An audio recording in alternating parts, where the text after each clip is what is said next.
قرآن نے نہیں کہا کہ برقع پہن لو، عورتوں کو کہا کہ اگر تم نقاب پہنو برقع پہنو. اور اللہ اکبر. ہم نے اس ایسی کتاب کو جس سے دشمن کو ڈر لگتا ہے، ایک ایسی کتاب کو جس سے نفرت پھیلانے کو نفرت پھیلانے والوں کو ڈر لگتا ہے، ایک ایسی کتاب جس پہ ظلم کرنے والوں کو ڈر لگتا ہے، ایک ایسی کتاب جس نے زندگی گزارنے کا سلیقہ دیا ہو، جس نے ماں باپ کا احترام، میاں بیوی کی باتیں، جس نے نماز پڑھنے کا طریقہ، جس نے کاروبار کرنے کی ادائیں، جس نے محبت کا اظہار، جس نے کوئی ایسا شعبہ نہیں چھوڑا جو ہمیں بتایا نہ ہو. تو ہم نے بھی ایک ظلم کیا، خاص کر جو بھارت کے مسلمان ہیں، انہوں نے ایسا ظلم کیا اپنے ساتھ، اپنے پیر پہ ایسی کلاڑی ماری کہ دو کام جو ہیں سب سے خراب کام جو انہوں نے کیے. ایک، پہلا قرآن پاک کو بند کر کے ناظرہ پڑھنا شروع کیا. اب ناظرہ پڑھنا کوئی گناہ تو نہیں ہے، لیکن بنا ترجمے کے پڑھنا گناہ ہے. مطلب سمجھ ہی نہیں. وہ کہتے بس بند کر دو، جدو بوڑھا مر جائے گا پھر قرآن پڑھاوائے گا. تو جی بس 500 روپے مولوی صاحب کو دیں گے، قرآن پڑھ دو، ہمارے ابا کا انتقال ہو گیا. آپ کبھی کسی مدرسے میں پڑھے؟ نہیں پڑھے تو چلے جاؤ 10 دن پڑھ لو. جو چھوٹے چھوٹے بچے ہوتے ہیں نا، ان کو کہتے ہیں فلاں کے گھر قرآن خوانی ہے، چلو دعوت ہے. اب اگلا کہتا ہے 2-2 4-4 صفحے کٹھی پٹی جاؤ، اتنا کہڑا چودھری صاحب دیکھنا آ رہے قرآن کتنا پڑھیا کتنا نہیں پڑھیا. انہوں نے بہترین اللہ کی کتاب جس نے انہیں سلیقہ دینا تھا زندگی گزارنے کا، قرآن پاک نے چھوٹی چھوٹی باتوں کا ذکر کیا ہے. قرآن پاک نے نماز کی وجہ تسمیہ بیان کی. قرآن پاک نے یہاں تک کہا کن لوگوں سے گفتگو کرنی ہے، کن سے نہیں کرنی. قرآن پاک نے یہ کہا کہ یتیموں کے ساتھ معاملہ کیسے کرنا ہے.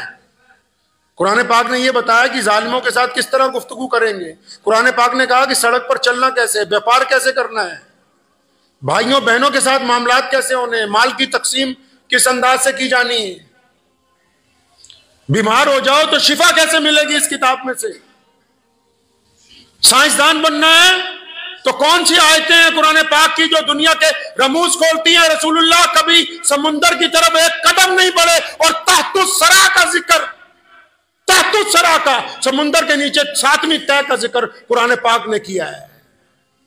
آسمانوں کے رموز کھول کے رکھے، انسان کے جسم کے رگو پہ کے رموز کھول کے رکھے. اور انہوں نے، بھارت کے مسلمانوں نے اس کتاب کو بند کیا. کہتے ہیں ناظرہ پڑھا دے، جب ابا جی کا انتقال ہو جائے گا تو بخشوا دینا بس. دوسرا، حضور صلی اللہ علیہ وسلم کی سیرت نہیں پڑھی، سیرت کو بند کر کے فتووں کی کتاب لے آئے. قرآن پڑھتے، سیرت پڑھتے تو قرآن سمجھ میں آتا. دو کام غلط کیے، اب ان کی وجہ سے پھر پریشان ہو گئے. ان کو پتہ ہی نہیں. کوئی کہہ دے کہ نعوذ باللہ قرآن پاک میں فلاں آیت ہے، تمہارے قرآن شریف میں ایسا لکھا ہے، ان کو پتہ ہی نہیں. جبکہ قرآن پاک جو ہے دنیا کی ایسی مقدس پاک کتاب ہے جو دنیا میں کہیں بھی ہو ظلم کی طرفداری کرتی ہی نہیں ہے، کیونکہ پڑھا نہیں. اب بھی وقت ہے وہ لوگ قرآن پاک کی طرف پلٹیں، اس سے سبق حاصل کر لیں. جس نے قرآن پاک جلایا ہوگا اس کو اس سے خوف محسوس ہوا تبھی جلایا. اب ہماری ذمہ داری ہے کہ قرآن پاک کو اپنے سینوں میں محفوظ کریں، قرآن پاک کے محافظ بنیں، قرآن کے دائی بنیں، قرآن پاک کی جو حکم ہے ان کو اپنی زندگی میں اتاریں.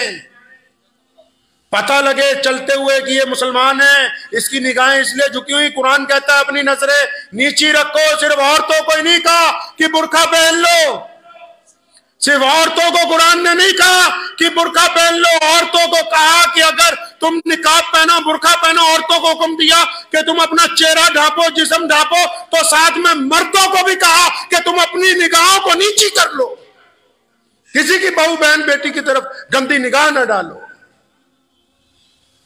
تو جب یہ قرآن پڑھیں گے، قرآن کے اوپر عمل کریں گے تو چلتے پھرتے لوگوں کو پتہ لگے گا کہ یہ قرآن پاک کی تعلیم والے لوگ ہیں. اور ساتھ میں کون جانا ہے جی؟ ساتھ میں کچھ نہیں جانا، مال دولت فیکٹریاں پیسہ کچھ نہیں. ایک قرآن پاک ہی ہے جو لڑ پڑے گا فرشتوں کے ساتھ. قرآن پاک کی آیتیں ڈھال بن کے قبر میں کھڑی ہو جائیں گی جنازے کے لیے کہ ہم نہیں جانے دیں گے اس کو جہنم کی طرف. اللہ تبارک و تعالیٰ سے کوئی سفارش کر سکتا ہے تو اللہ تبارک و تعالیٰ کا قرآن ہے جو قبر میں بندے کے مرنے کے بعد اس کا ساتھی بن سکتا ہے. ایسا وقت لگا رہے ہیں, ایسا وقت گزار رہے ہیں, قرآن پڑھنے کے لیے ٹائم نہیں ہے, موبائل کے لیے ٹائم ہے, فیس بک کے لیے ٹائم ہے, واٹس ایپ کے لیے ٹائم ہے, قرآن کے لیے وقت نہیں ہے. اب بھی سمجھ لو کہ دنیا کے انسانوں کی بہترین اگر کوئی ضرورت پوری کر سکتا ہے تو اللہ تبارک و تعالیٰ کا قرآن ہے. قرآن خود بھی پڑھیں, اپنے بچوں بھی پڑھائیں. اور ہم لوگ جو مسلمان ہیں ابھی تک, یہ بھی قرآن پاک کا کمال ہے.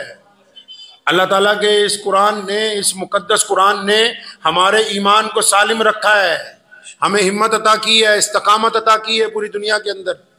یہ قرآن پاک کے معجزے ہیں.